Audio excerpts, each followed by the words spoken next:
Part 3 of Chapter 15 finishes the end of 15.2, and that is the more important part of this video, the formation constant. And then 15.3, which deals with multiple equilibria, is largely not covered in my course. So let's emphasize the beginning here. Formation constant, Kf. This is our final type of equilibrium expression in the course. Okay, we've had Kas and Kbs and Kcs and Kps and Ksps, and now we get our last one, Kf. That is the equilibrium constant for the formation of a complex ion. Okay, so the ions coming together, the Lewis acid and the Lewis base, to form the adduct. Okay, but no big deal. It's still products over reactants. Just a different, type of interpretation. A larger Kf, for example, means we have a more stable ion. Okay. We'll only be dealing with Kfs in Chem 1560. The opposite of a Kf does exist. It's called a dissociation constant, or a Kd, which is basically just taking this coordination compound and breaking it up. Okay, but we're going to be thinking about it as our Lewis acid and base is the reactants, the adduct is the product. So we write a Kf, products over reactants. If I were to consider this reaction at the top, this is what my K expression would look like. My product, my copper cyanide there, aqueous copper as a reactant in the bottom, right? Cyanide there, raised to the second power because of the coefficient of 2. So I'm at equilibrium, it's a Kf, of course. If I'm not, it's a Q. Simple as that. Just a new type of equilibrium constant. Here is a table of Kfs. Okay? As I mentioned, the larger the value of Kf, the more stable the complex ion is. Okay? And in this situation, you can see here that aluminum hexafluoride is the most stable. And again, these will be large values again, unlike our KSPs from the beginning of the chapter. So one consideration for practice here, we're asked to calculate the concentration of the silver ion in solution that's initially 0.1 molar in this complex. Okay. And we'll learn how to name these in chapter 19. I was going to throw it out there, but I don't want to throw you off too early. So we've got an initially 0.1 molar concentration here. We're going to establish an equilibrium. Okay. So that means my initial is going to be 0 over here for these guys. Set up my ice table, solve for the equilibrium concentration of the silver ion. Make sure you account for the coefficient of 2 when you're dealing with your ammonia there. Okay. Here's an example of how you're going to be setting up your Kf. I'll upload a separate video showing this one for practice. You should get 0.0012 molar for your silver ion, but look for a supplementary video there. And the general the strategy here for solving this is shown on slide 45. I strongly recommend you always try these on your own at the beginning.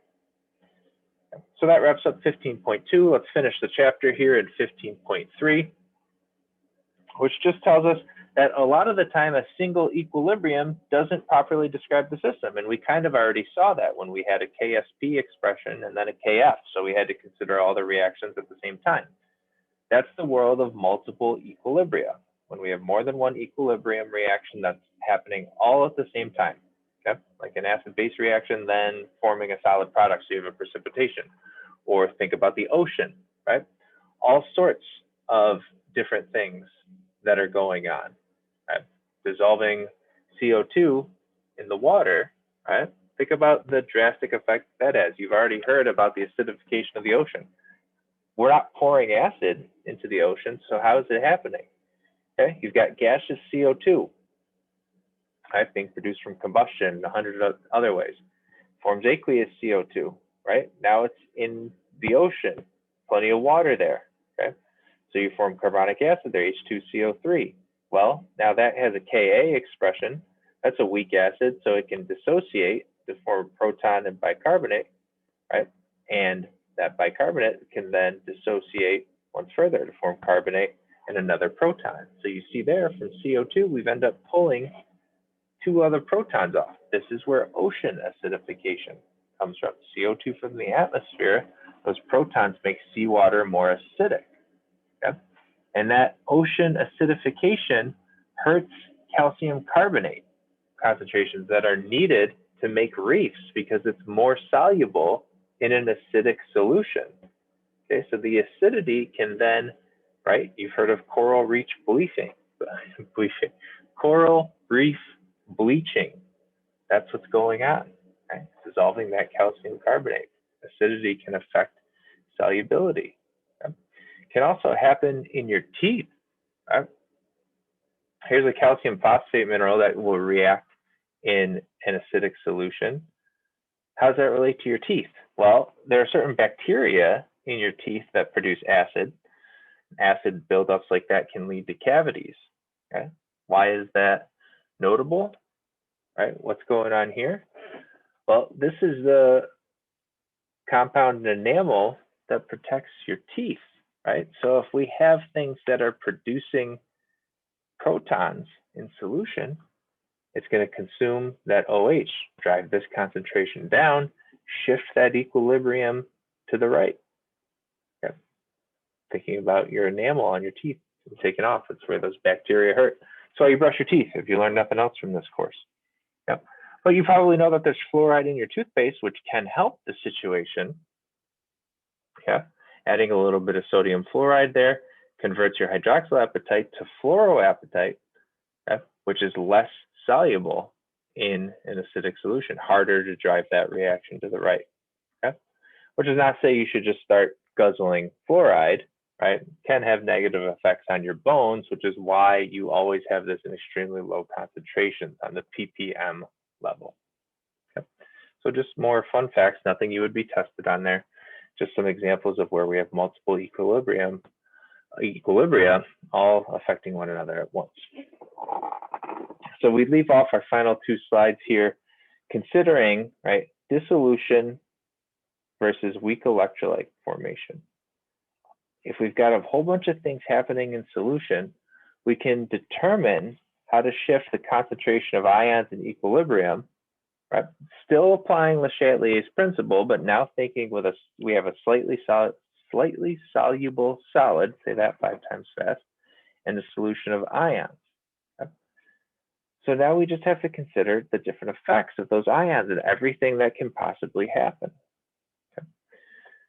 So this is 15.16 from Openstax, a really good final example to pause and consider, either with this video or search for it in the textbook. Now, consider in each one of these, what's going to happen on the amount of nickel 2 carbonate that dissolves, okay, and the concentration of nickel and carbonate individually when we have slightly soluble nickel carbonate in water at equilibrium.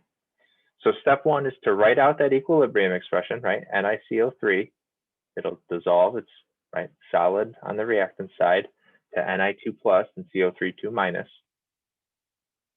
on your product side. Okay. What's going to happen if I add nickel nitrate? Okay, well, nitrate's just going to be a spectator ion, but that extra nickel, the increase in the concentration there, is going to cause my reaction to shift right. Okay. What about potassium perchlorate? Well, that actually doesn't have any effect because those are 2 spectator ions. My potassium won't interact with my carbonate. My perchlorate won't interact with my nickel, so nothing happens. Tricky question. What happens to everything if I just put in more nickel carbonate? Well, you might be tempted to say it shifts right because I'm adding in more of the reactants and it wants to shift away from that increase. But keep in mind that it's a solid, okay? So I can't just add in an infinite amount of solid to a glass of water, right? I've already established my equilibrium. No more can dissolve. So again, no change to my equilibrium. Potassium carbonate is just like A there. Potassium does nothing, but an increase in carbonate on my product side caused my reaction to shift left. Okay. Finally, adding in nitric acid.